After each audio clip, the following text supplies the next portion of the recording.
Vivo V40e goes official in Pakistan with slim design, 50MP selfie, and 80W charging. Not many days ago, they made the Vivo V40 official in Pakistan, and from today, we'll also be seeing the other sibling Vivo V40e in our market, as promised.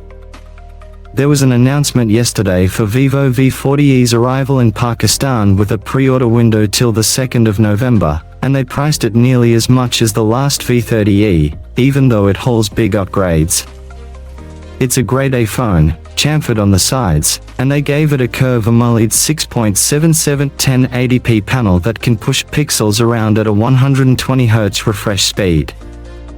And if that's not enough, it will even get you HDR10 Plus support, so it will adjust the brightness level of individual pixels to make the HDR content pop.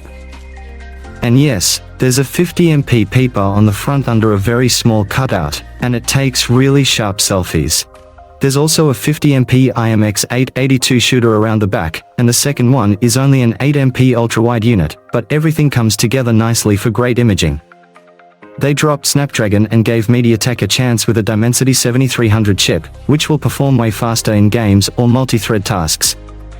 Vivo was confident enough to promise 3-year OS updates with Vivo's latest 5G phone. Another special thing to note about this phone is the IP64 rating. It's Android 14 and FunTouch OS from the get-go, but it won't be locked at this version forever. You can recharge it at 80 watts and it should take less than an hour to fill up its 5500 mAh tank.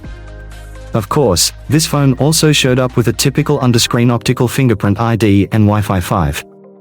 They have priced Vivo V40e 8 256GB at Rs $99,999.